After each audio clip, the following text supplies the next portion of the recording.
Ka-coffee, magandang araw po sa inyo. Ka-coffee, no? Luzon, Visayas at Mindanao. Mga ka-coffee natin na kikinig sa atin, nasaan man po kayong panig ng daigdig, magandang araw po sa inyo.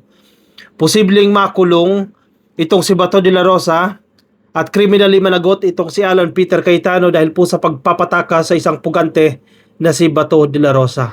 Yan po ang sinasabi ng mga legal experts, ng mga profesor ng law, particular dyan sa University of the Philippines. Obstruction of justice po ang ginawa ni Robin Padilla. Sa kanya pa mismo sumakay. Ito naman si Peter Cayetano, siya ang Senate President, sabi niya under the protective custody, pero hinayaan niyang makalabas, makatakas si Bato. And also, breaking news ito, ka-coffee, no? Ang Department of Justice, nagsalita po sila as in ngayon lang. A few minutes bago tayo magsimula, ka-coffee, no?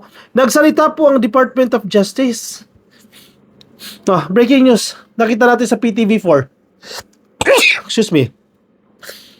Naninindigan ng Department of Justice, ang DOJ, si Secretary Frederick Vida, na si Senator Bato de la Rosa ay isang pugante. Sakit pakinggan, no? Dating PNP chief, PMA graduate, senador, isa po siyang pugante. Bato de la Rosa ay isang fugitive from justice.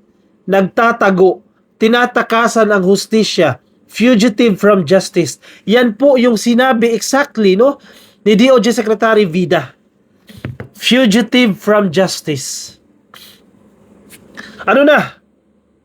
Cayetano, i-produce mo si Bato. Pasukuin ninyo. Total, ikaw naman na nagpalabas niyan kay Bato. Ikaw yung tumawag, ikaw yung nagbigay ng van, ilabas mo si Bato de la Rosa. Kayo ni Robin, magtulong kayo dyan. Criminally liable kayo dyan. Ang law enforcement ng Pilipinas ay inatasan na ipatupad ang arrest warrant mula sa International Criminal Court. Ulitin ko ha, sa mga dilis na di nakakaintindi ha, ang law enforcement ng Pilipinas, ibig sabihin natin ang NBI, parte ng law enforcement yan, even ang Philippine National Police, di ba, ang CIDG, etc., inatasan umano na ipatupad ang arrest warrant mula sa International Criminal Court. Valid po yung warrant of arrest. Natanggap po ng gobyerno ng Pilipinas, ni-receive po yan ng Department of Justice. And even the Supreme Court, hindi nga sila nag-issue ng temporary restraining order eh. Ganun lang kasimple yan. Kung hindi valid yung warrant of arrest, right then and there, wow, English ha, mag-i-issue agad ng temporary restraining order ang Korte Suprema. Immediate relief, ika nga eh. Yun ang kailangan ni Bato eh. Anong ginawa ng Supreme Court? Dininay eh. Yung request for immediate relief, yung request for TRO ni Bato de la Rosa, dininay. Kino-confirm lang na valid yung warrant of arrest. Kasi kung hindi valid yan, nag-issue na ng TRO ang Supreme Court. As simple as that. Dilis, di ba naiintindihan yan? Naninindigan din po si Secretary Vida na dapat dalhin sa The Hague, dyan po sa The Netherlands, ang senador para harapin ang mga kaso. Very clear. Hindi ko alam bakit hindi nyo pa rin maintindihan yan, mga dilis. Ang sinasabi ninyo walang jurisdiction. Again, ilang beses nang sinubukan niya ng kampo ni Digong. Question yung jurisdiction ng ICC. Ano yung ruling? Rejected. Kasi kung hindi valid yung pag-aresto kay Digong, kasi ang sinasabi nila Jimmy Bondoc, no, yung abogado ni Bato, na kung ano yung nangyari kay Tatay Digong, yun din ang mangyayari kay Bato. Exactly. Tama yung pag-aresto kay Digong. In fact, wala nga ruling ang Supreme Court. Walang nilabas na resolusyon ng Supreme Court na nagsasabi, mali yung naging pag-aresto kay Bato. Kaya nga malaya ngayon si General Torre. General Manager pa siya ng MMDA. Kung mali yung kanyang pag-aresto, edi sana pinanagot yun na si General Torre. Wala. Hindi nyo maintindihan yan hanggang ngayon. O, ilabas nyo ngayon si Bato. Robin. O, ito, mamakulong ka pa. Na naman. Headline, GMA News. Robin Padilla could face liability over Bato de la Rosa Senate escape, says law expert. Dapat lang talaga siyang managot yan. Sabi nila, hindi raw tumakas. Lumabas lang siya, pero bakit patago? Kitang-kita ninyo yung CCTV. Nagkubli si Bato. Sabi niyo, lumabas lang. Nagkubli, nagjacket, nagsombrero, patago, nung walang tao, saka pumasok sa sasakyan. Diba? Sabi niyo, hindi nagtatago, hindi umiska po. Ano tawag mo dun? And number one valid reason, very strong argument, under the Senate protective custody. Under the Senate protective custody. Ulis pa ha, under the Senate protective custody. Cayetano, ikaw ang Senate President. Nasa kustodiya mo si Bato de la Rosa. Bakit hinayaan mo na lumabas? At hindi hinayaan ha. For sure, nag-uusap-usap yung mga yan. Arrange yan eh. Parte nga ng drama yan para makalabas si Bato eh. With your permission, hinayaan mong lumabas yan. Kaya ngayon, i-produce mo si Bato. Isuko mo si Bato para madala na yan dyan sa dahig. Kahit papaano, mabawasan yung galit ng taong bayan dyan sa Senado kapag maisuko mo yan si Bato. A legal expert warned that Senator Robin Padilla may be held liable for Senator Bato de la Rosa's escape from the Senate as a lawmaker flags potential criminal charges over the incident. Again, criminal charges ha. Hindi administrative charges. Ibig sabihin, may halong pagkakakulong yan. Posible silang makulong at dapat silang makulong dyan sa ginawa nilang pagpapakataka sa isang pugante na mabigat ang kaso. Crimes against humanity. Ang parusa, reclusion perpetua. Habang buhay na pagkakakulong yan, hindi simple yan. Thousands of people, sabi nyo hindi 30,000, sige sabihin lang natin, thousands of people ang namatay sa tuktok hangyo nila. Tapos patatakasan nyo na lang. As simple as that, ganun lang yun. Sabi po sa balita ni Joseph Morong sa 24 Oras, Padilla said that he is ready to face investigation after it was confirmed that he was with De La Rosa when he exited the upper chambers premises. Ayun naman pala eh. Punta ka ng DOJ ngayon, no? Sama mo si Bato, humarap kayo dyan kasi kino-confirm mismo ng DOJ. Authority ng Pilipinas ang Department of Justice. Hindi naman ICC eh. DOJ, ang NBI, authority ng Pilipinas yan. Sumusunod sila sa kautusan. May valid warrant of arrest. And they have to implement that warrant of arrest. Then, produce Bato. Surrender Bato. And bring Bato to the Hague. Para may kasama na si Tatay Digong doon. Again, hindi politika pinag-uusapan natin dito. Hindi yan, dahil hindi kakampi si Bato de la Rosa, usapin po ito ng hustisya para sa mga pamilyang pinatay. Binawian ng buhay para sa mga minor de edad. 3-year-old na bata, 11-year-old na lalaki, 17-year-old na estudyante, tricycle driver na nadamay, hindi binigyan ng due process, tinukhang tinumba kasi may reward. Yan po yung usapin, yan yung issue. Pagkamit sa hustisya sa mga pinatay na pamilya dahil sa programang problematic, disaster na programa ni Bato de la Rosa, Tok-Tok, Hangyo, under the administration of Digong. Yun yung issue, hindi dahil hindi kakampi si Bato. Kailangan makamit ang hustisya para sa mahihirap na pamilya na tinukhang. Di pa ba nagsisink in yan?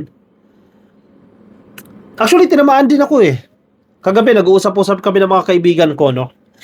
Ang argument ko kasi, hindi sana darating sa puntong ito kung nanahimik lang sana si Bato, di ba? Medyo mali ako doon, honestly, mali ako doon eh. Inamin ko na guilty nga ako doon eh.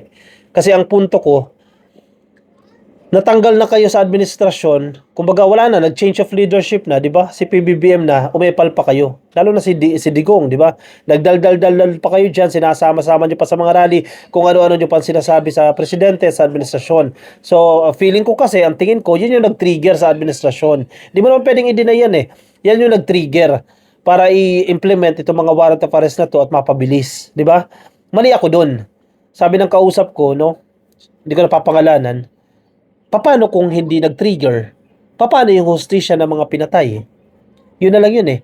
Paano nila makakamit yung katarungan para sa pamilya nila? Sa mga senior citizen na walang kamalay-malay, tinumba, tinukhang. Kita-kita sa CCTV footage, nililihis yung mga CCTV cameras para hindi makita. Pinalabas na ng laban, nilagyan ng mga peking baril para palabasin na ng laban. Paano yung hustisya para sa mga yun? Kay Kian de los Santos. Sa mga collateral damages ko, no, paano natin makakamit yung hustisya na yan? So, the main point, hindi ito dahil usapin ng kakampi o hindi, kundi usapin ito ng pagkamit ng hustisya para sa mga tinukhang. Yun lang, paulit-ulit ako dun sa argument na yun. Diba? O willing naman pala magpa-imbestiga si Robin Padilla eh. Hindi presenta mo yung sarili mo sa DOJ. Sabihin mo sa DOJ, saan mo dinala si Bato? Ikaw ang driver eh. Ilabas ninyo. Nasaan si Bato? I-surrender ninyo.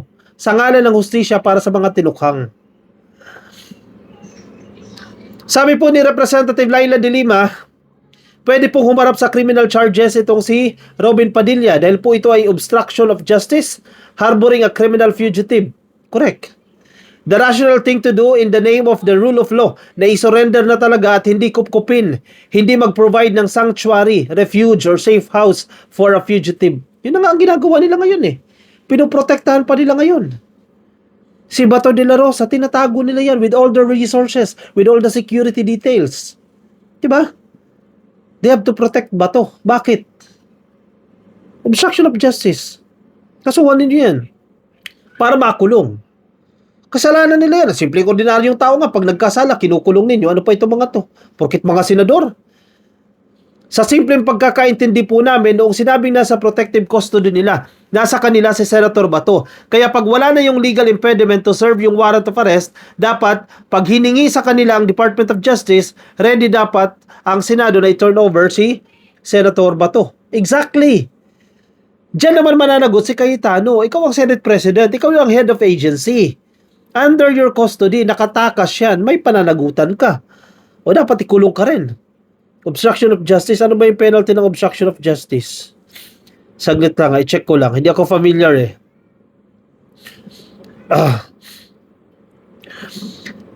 Kasi kung more than 6 years yung penalty na yan, eh, hindi sila pasok sa immunity.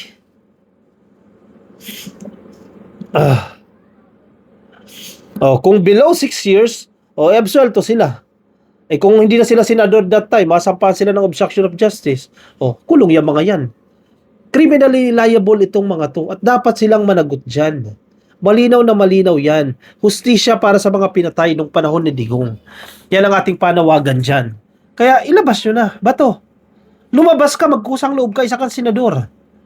Dati kang PMA graduate, proud ka pa, di ba? Dati kang hepe ng Philippine National Police, huwag kang magtago. Harapin mo yung kaso mo.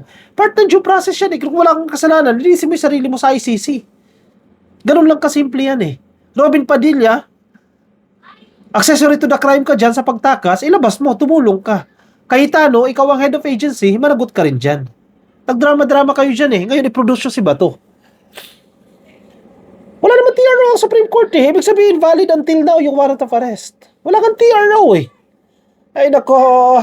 Sige ka-coffee, komento ang inyong opinion, reaction dyan sa comment section para nabasa po ng iba natin mga ka-coffee.